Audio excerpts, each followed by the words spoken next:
In this video, I would like to give you some ideas that you can use for stations in your classroom as you begin to teach concepts of scaling, equilateral, isosceles. You will need to have activities where the students can have hands-on with learning and using these terms. One station that you might set up would consist of straws. And in the directions for the students in this group, you could ask that they choose 3 straws that are the same length and make a triangle. And so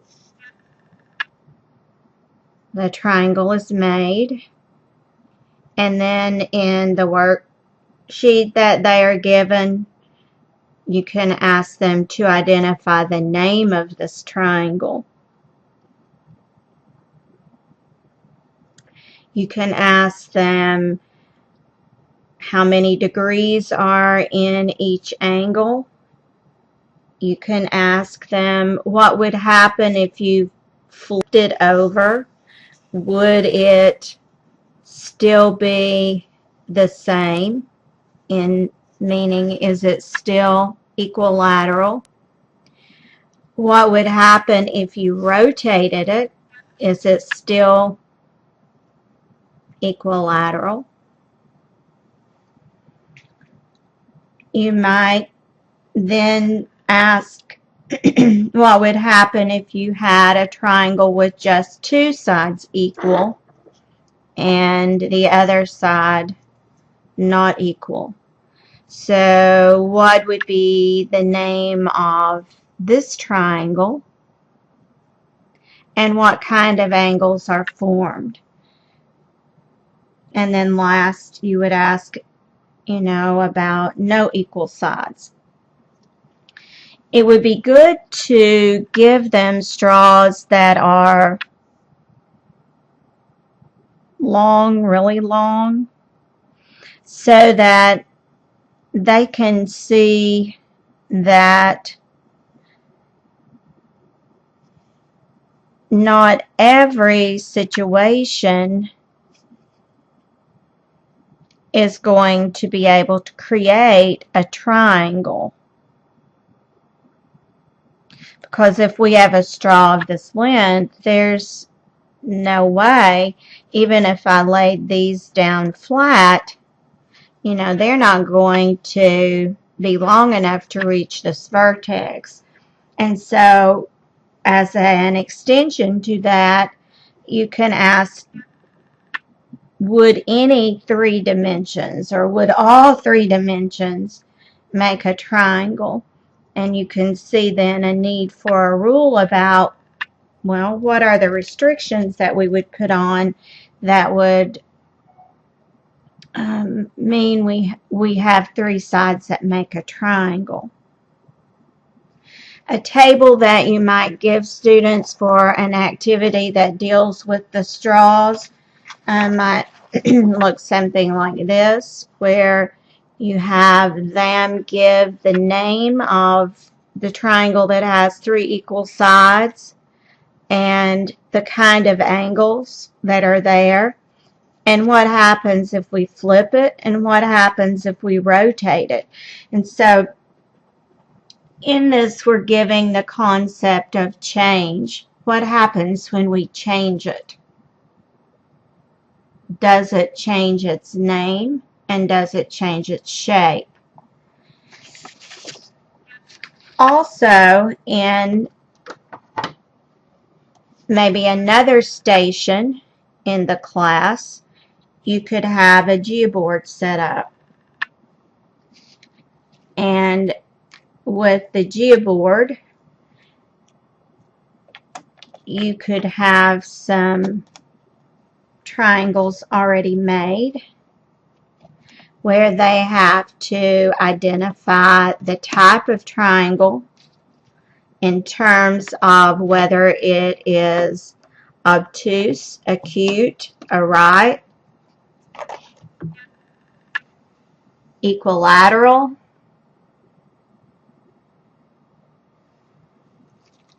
and so the Geoboard gives a nice opportunity for, again, the students to use the same terms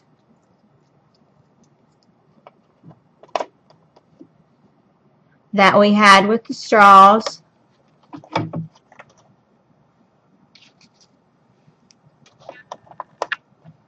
but using a different manipulative. In this activity, you might have a table where you give them the type of triangle you want, and then you ask them, can you make an equilateral triangle that is right? And can you make an equilateral triangle that is obtuse? So they experiment with, can we make a right triangle that is scalene? So we're comparing the sides to the angles to see which of those can be made.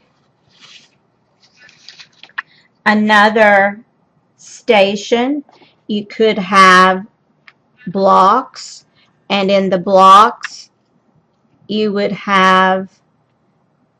make the blocks the same length and make a triangle, and also provide graph paper in this lab so that they would draw this on the graph paper, the triangle that they made and the name of that triangle.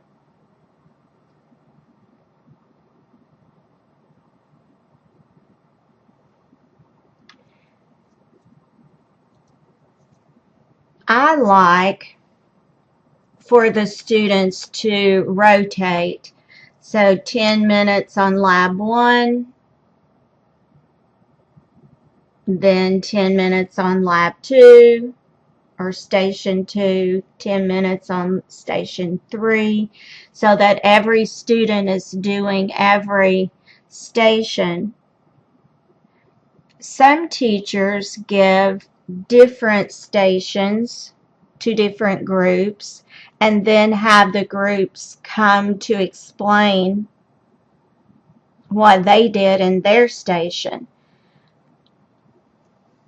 That is one way, but it seems that if you choose that way, that while the students are presenting what they did in that station, you have two groups that are not really listening or not really involved. If you like group presentations, which is important that they be able to talk about and present their findings, I would let each group do each station and then assign a group to explain their station, explain a station. So every group does every station, and then group 1 explains station 1, group 2 explains station 2, but every group explains a station, but every group does every station. Now that's, to me, a much better. Pipe cleaners can be used instead of straws. Maybe pipe cleaners would not roll as much. I kind of like these straws though, because you can bend them and you have another set of angles. And if you try to show the ability to make a triangle out of this and that, you know that that's not going to work. So it gives you an avenue of saying, what's the matter here? Why doesn't this work? So there isn't an activity that you have to do. I just wanted to show you some options you have in creating stations. So we can use the blocks, we can use straws, we can use graph paper, we can use a geoboard, we can use pipe cleaners, and then we can use the summary table for reporting the findings. Sometimes we give them the names, and sometimes they have to supply the names. That makes for a varied activity.